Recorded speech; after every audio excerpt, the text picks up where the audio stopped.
Maharashtra BMC चुनाव में हैदराबाद वाले चचा की 4 सीटें क्या समाजवादी पार्टी से ज्यादा आ गई। उनकी दरी बिछाने वाले पिछलग्गू बौखला गए हैं और समाजवादी पार्टी को ही ज्ञान बांटने लगे हैं और कह रहे हैं कि 2027 में वो अखिलेश यादव का खेला बिगाड़ देंगे और ऐसे बौखलाए हुए हैं कि जैसे उनकी लड़ाई बीजेपी से नहीं बल्कि समाजवादी पार्टी से रही हो। तो वहीं कुछ लोग ये भी कह रहे हैं कि असदुद्दीन ओवैसी की पार्टी AIMIM अब उत्तर प्रदेश में अखिलेश यादव का सुपड़ा साफ कर देगी। तो दोस्तों हम आपको इस वीडियो में बताएंगे कि आखिरकार असदुद्दीन ओवैसी की पार्टी AIMIM उत्तर प्रदेश में क्या अखिलेश यादव का बाल बांका कर पाएगी या नहीं कर पाएगी, या सिर्फ ये ख्याली पुलाव है। इनके हम सारे पहलुओं पर बात करेंगे। तो दोस्तों सबसे पहले हम बात कर लेते हैं मुंबई नगर पालिका की, यानी बीएमसी में 25 साल से जो चली आ रही शिवसेना की सत्ता थी वो समाप्त हो गई है और लगभग तय हो गया है कि भारतीय जनता पार्टी और उनके गठबंधन का महापौर यानी मेयर बनेगा। और इन्हीं बड़े राजनीतिक उलटफेरों के बीच में असदुद्दीन ओवैसी की पार्टी ने भी शानदार वापसी की है और जिसने सबको चौंका दिया है और जिसके बाद कुछ गुबरैले अपना आपा खो बैठे हैं। वहीं आपको बता दें कि मुंबई नगर निगम में AIMIM के 6 पार्षद जीत कर आए हैं। ये सपा के लिए बड़ा झटका माना जा रहा है क्योंकि मुंबई के मुस्लिम बहुल इलाकों में अब तक समाजवादी पार्टी का दबदबा देखा जा रहा था, क्योंकि यहाँ पर समाजवादी पार्टी के जो प्रदेश अध्यक्ष थे अबू आसिम आजमी, वो एक लंबे राजनीतिक समय से वहाँ पर एक्टिव थे और वहाँ पर उनकी पकड़ मजबूत मानी जा रही थी। लेकिन हालिया में अभी एक वाकया हुआ जिसमें समाजवादी पार्टी के 2 विधायक रईस शेख और अबू आजमी दोनों के बीच में मतभेद हो गया और ये मतभेद ठीक चुनाव के बीच में हुआ और इसका परिणाम आपने भी देख लिया है कि समाजवादी पार्टी को वहाँ के चुनाव में बुरी तरह शिकस्त मिली। कहा जा सकता है शिकस्त, क्योंकि अगर 2-4-6 सीटें जीत भी गए हैं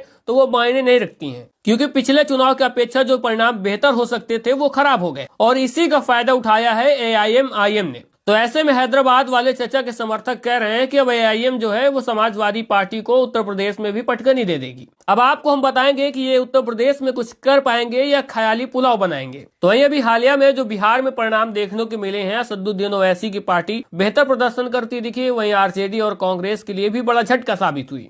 तो वहां पर भी बहुत सारे लोग कह रहे थे कि असदुद्दीन ओवैसी की पार्टी ने RJD और कांग्रेस का खेल बिगाड़ दिया है। तो सवाल ये उठता है कि कोई खेल बिगाड़ेगा तो 4, 10, 20 सीटों में बिगाड़ेगा, लेकिन अगर आप ज्यादातर सीटें हार ही जाते हैं तो वैसे में आपका खेल कौन बिगाड़ देगा? आपका तो समीकरण ही बिगड़ा हुआ है। जब जनता ही नहीं चाह रही थी तो कोई क्या खेल बिगाड़ देगा। लेकिन यहाँ समाजवादी पार्टी की बात दूसरी है, क्योंकि अखिलेश यादव का जो PDA है उसकी काट अभी कोई ढूंढ नहीं पाया है। अखिलेश यादव के पिछड़े दलित अल्पसंख्यक वाली जो काट है वो अभी कोई ढूंढ नहीं पाया है और जो उत्तर प्रदेश का वोटर है वो भी बिहार की अपेक्षा अलग है, क्योंकि आपने ये भी देखा होगा कि जब 2022 में विधानसभा के चुनाव हुए थे उत्तर प्रदेश में, तो यहाँ पर असदुद्दीन ओवैसी की पार्टी का एक भी विधायक नहीं जीत पाया, लेकिन बिहार में जीता था। 2025 में जो चुनाव हुए उससे पहले जब 2020 में हुए थे वहां पर भी उनके 2 विधायक जीते थे, लेकिन 2022 में उत्तर प्रदेश में इनका जादू एक भी नहीं चल पाया।